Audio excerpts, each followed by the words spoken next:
Class में आएँ उनको भी इसका बेनिफिट मिल सके। अगर किसी का कुछ छूट गया तो उनको भी इसका बेनिफिट मिल सके, और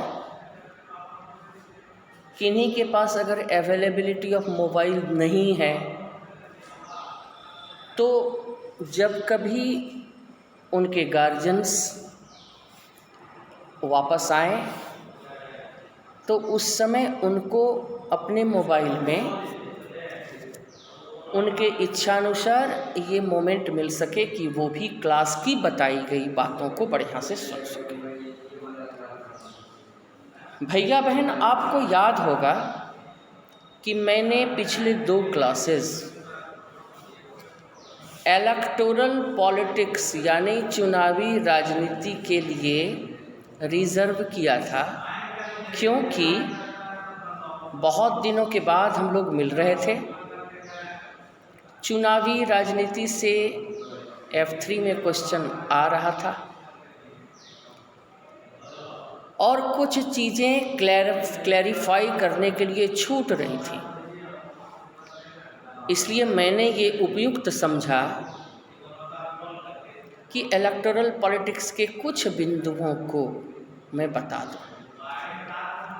लेकिन आपको यह नहीं भूलना चाहिए, आप भूलेंगे भी नहीं, कम से कम क्लास में जो नियमित आते हैं जो भैया बहन समझते हैं बात को, तो आप इस बात को समझते होंगे कि इलेक्टोरल पॉलिटिक्स तो हम लोग पढ़ लिए थे, वर्किंग ऑफ इंस्टीट्यूशन में आ गए थे, इन संस्थाओं के कामकाज में हम थे।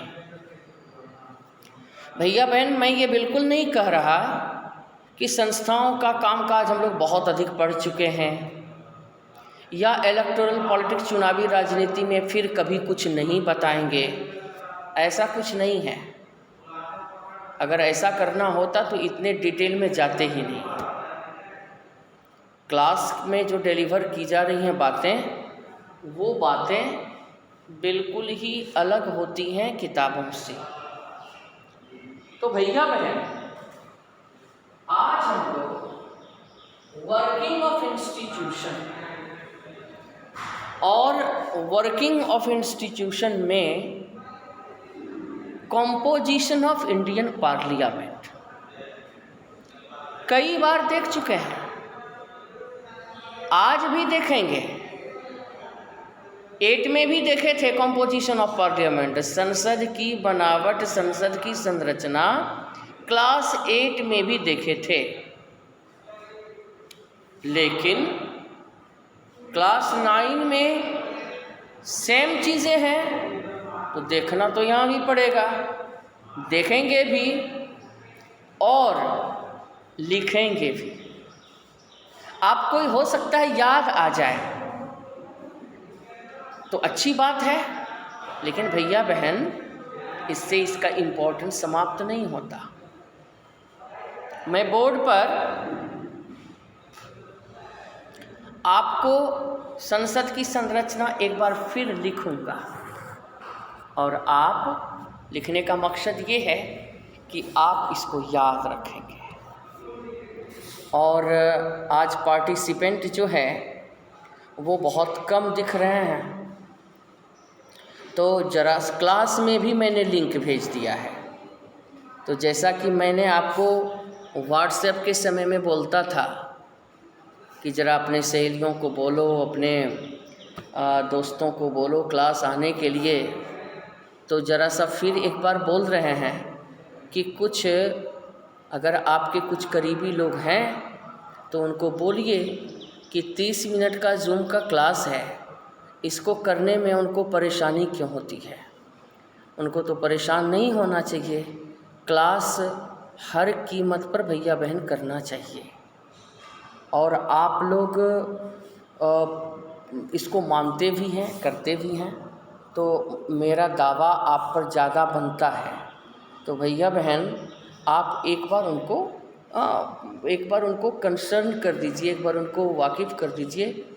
क्लास लिंक से भी वो आएंगे तो कोई बात नहीं है, ऐप लिंक से आएंगे तो हमारा अटेंडेंस काउंट होगा और उनका भी अटेंडेंस बनेगा। एनीवे, अगर वो जिस किसी भी तरीके से आए, लेकिन आ जाए। अब मैं यहाँ पर भारतीय संसद सिर्फ एक बार रिमाइंड करने के लिए दिया है। भारतीय संसद एक बार आपको खाली रिमाइंड कर देता हूँ। The Indian parliament, the Indian parliament, the Indian parliament. भैया बहन, अब पार्लियामेंट संसद जो है वो अगर सही मामले में बोले तो लोकसभा और राज्यसभा, इसका लिमिटेशन भैया बहन यही है, इतना सा ही इसका लिमिटेशन है। लेकिन बीच में राष्ट्रपति भी लिख देते हैं। अब ये राष्ट्रपति यानी द प्रेसिडेंट ऑफ इंडिया।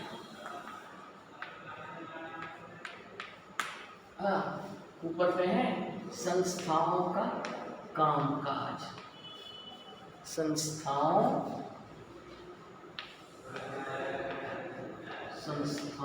का कामकाज, जिसको हम लोग बोलते हैं इंग्लिश में, इसको हम लोग अंग्रेजी में भी नाम से पुकारते हैं और बोल देते हैं working of the institutions, working of the institutions.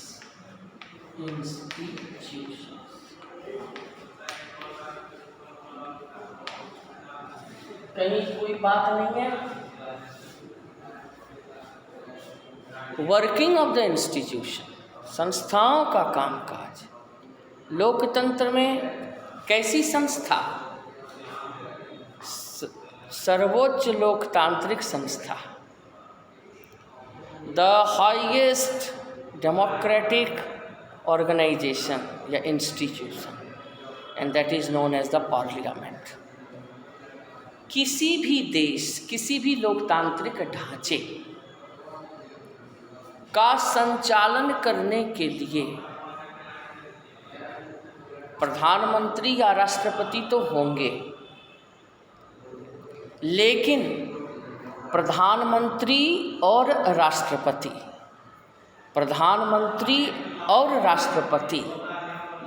के पहले भी, हाँ भैया बहन कुछ लोग अपना वीडियो ऑन कीजिए तो मैं देखूं कि भाई क्लास में कौन कौन लोग आते हैं। Sometimes you may be seen on the screen anyway. तो यहाँ पर हम देखेंगे कि राष्ट्रपति प्रधानमंत्री देश के प्रशासन को चलाने वाले हैं।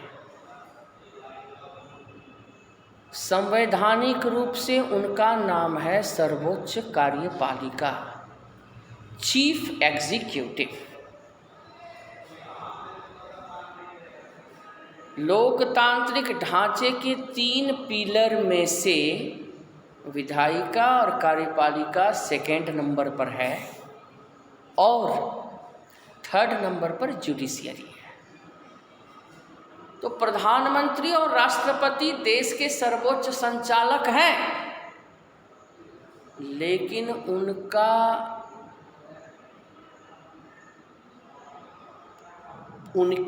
पद पर वो आसीन किस प्रकार होंगे? प्रधानमंत्री किसको नियुक्त किया जाएगा? राष्ट्रपति किसको नियुक्त किया जाएगा? यह एक यक्ष प्रश्न है और इसके लिए विधायिका का गठन सबसे पहले करना होगा। That is why we say that legislature is the most important wing of any democratic system. Executive is also very important, as it operates the country, as it carries out the administration of the country. Yet, without the constitution of the legislature, no executive will take place.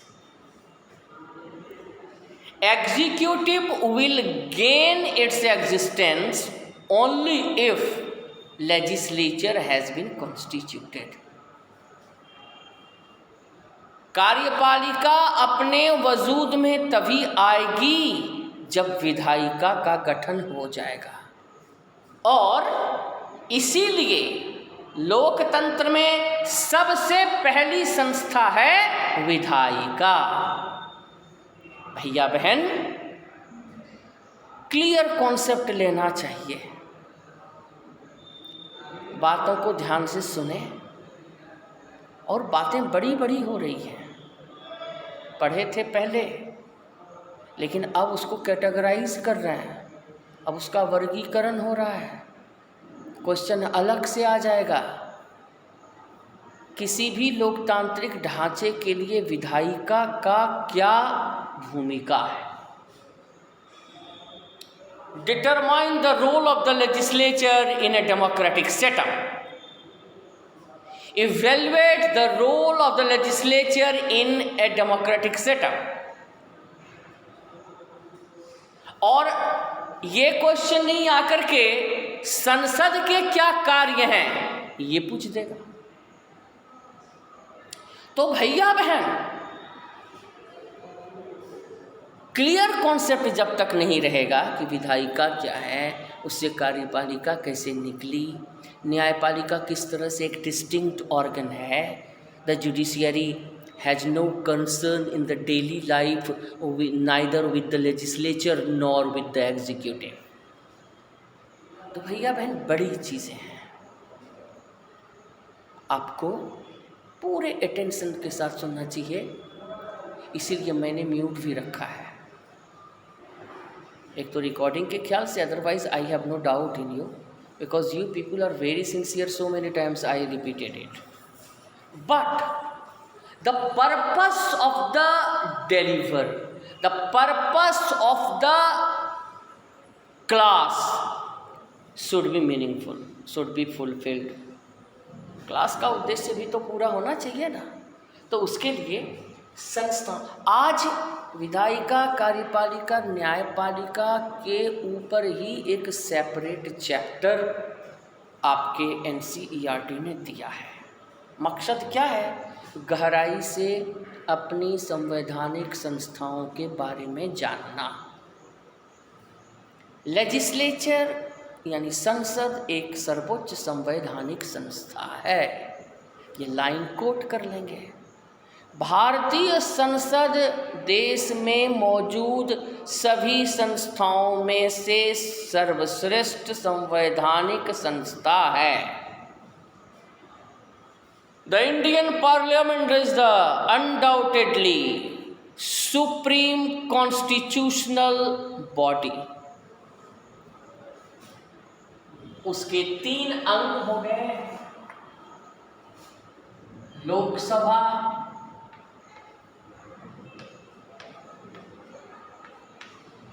राष्ट्रपति, राज्यसभा।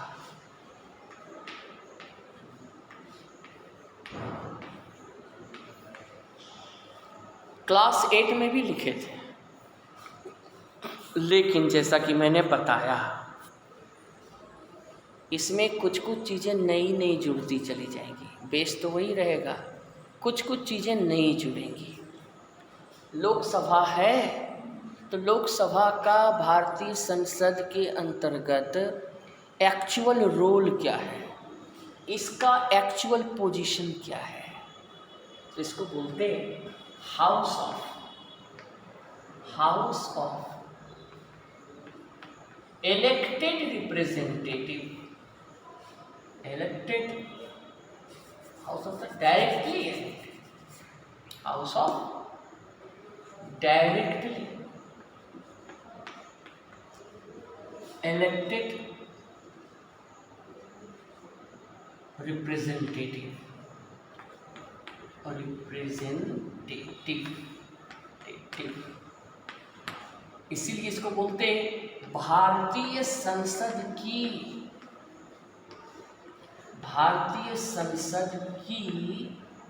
प्रतिनिधि सभा, भारतीय संसद की प्रतिनिधि सभा, ये बोलते भैया है भारतीय संसद की प्रतिनिधि सभा। बोलचाल में इसको बोलते हैं निम्न सदन। कई फीचर्स लोकसभा के, एक तो ये फीचर हो गया, दूसरा फीचर हो गया भारतीय संसद का निम्न सदन, भारतीय संसद का निम्न सदन, lower house of the Indian parliament, lower house of the Indian parliament, यह निचला सदन है भारतीय संसद का।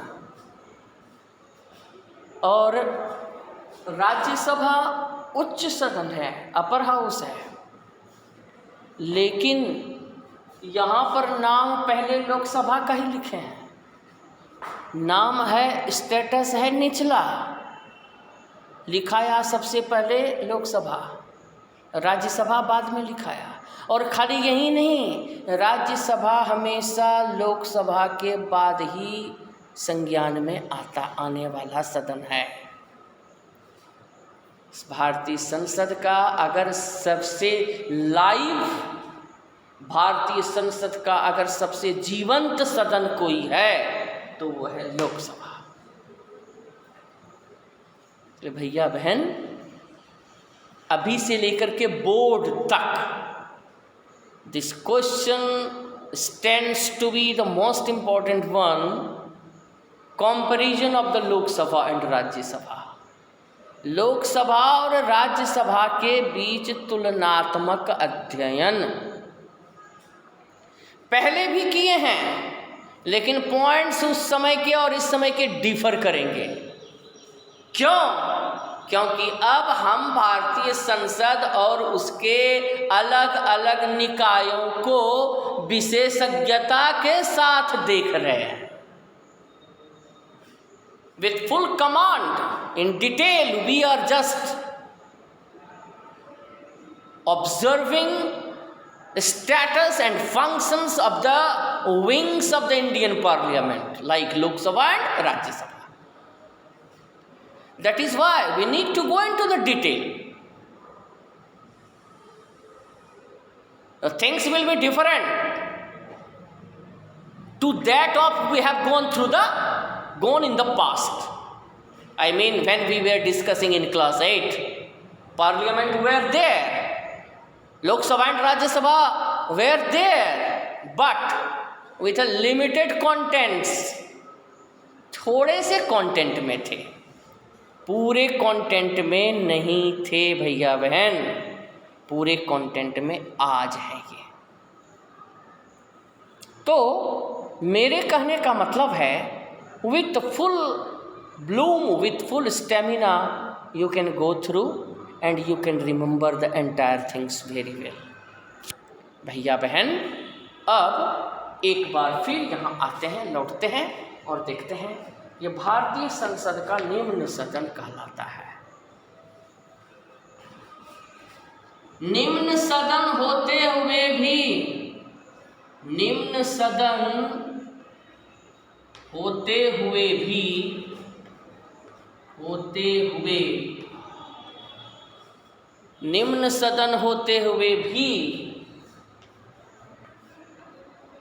राज्यसभा से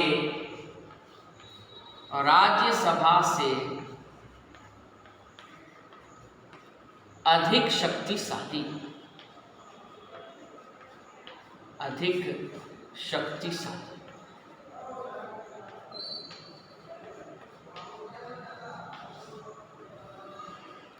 और बाकी सब तो पॉइंट है ही, सबसे बड़ा शक्तिवान सदन ये क्यों कहलाता है?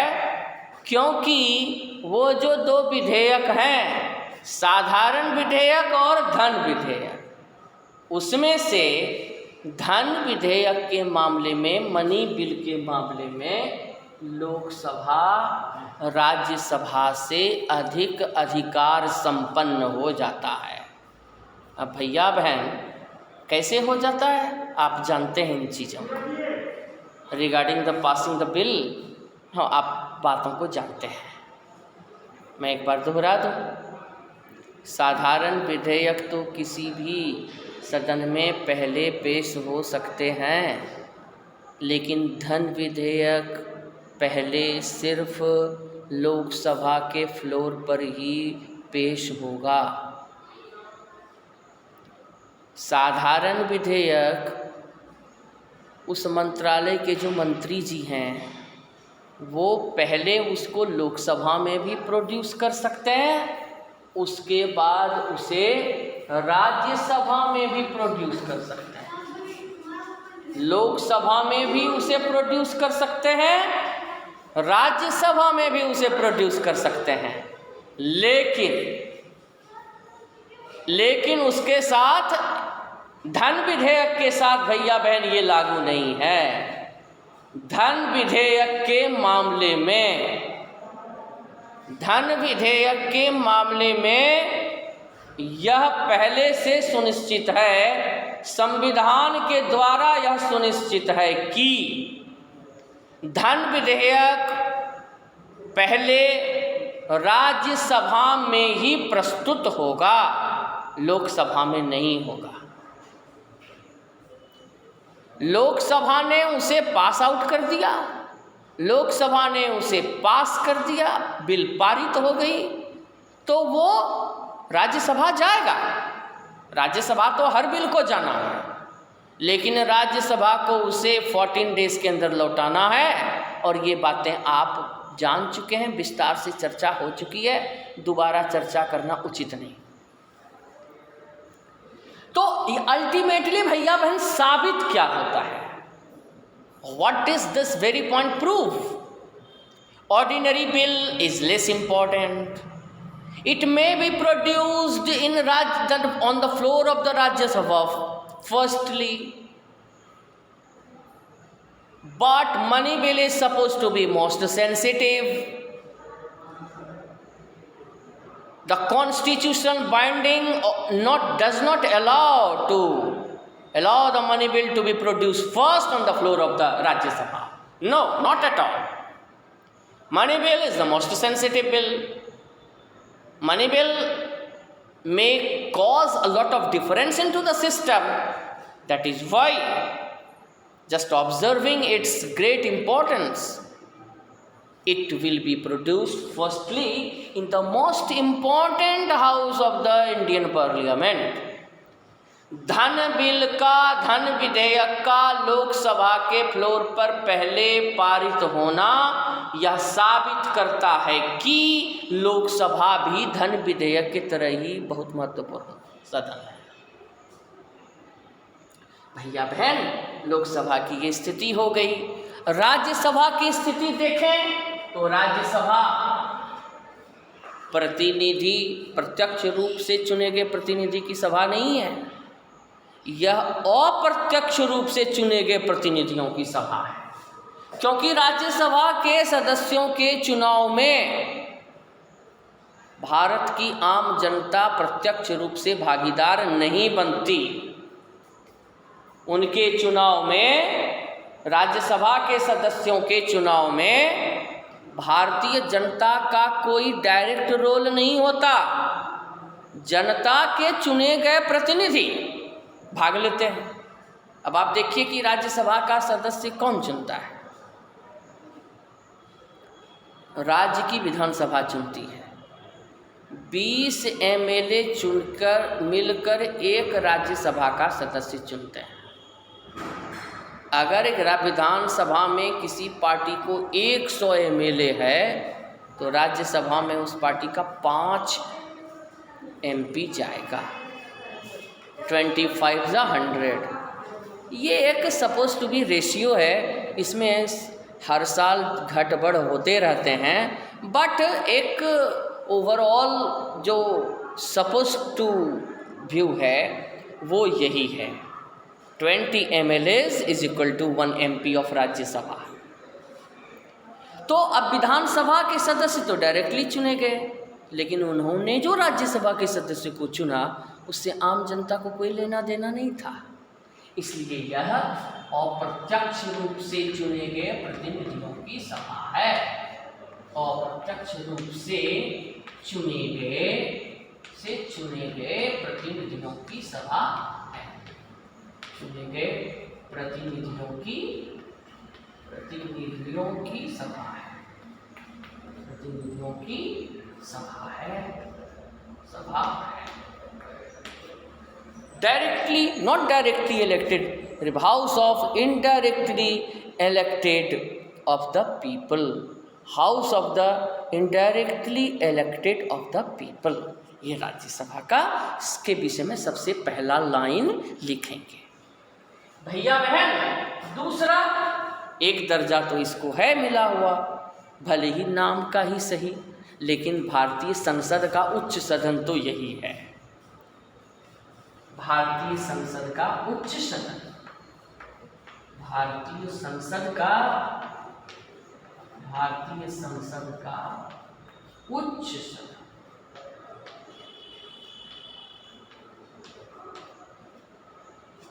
और भैया बहन तीसरा, जो इसको उच्च सदन कहलाने के लिए हमें बाध्य करता है, वो कारण क्या है?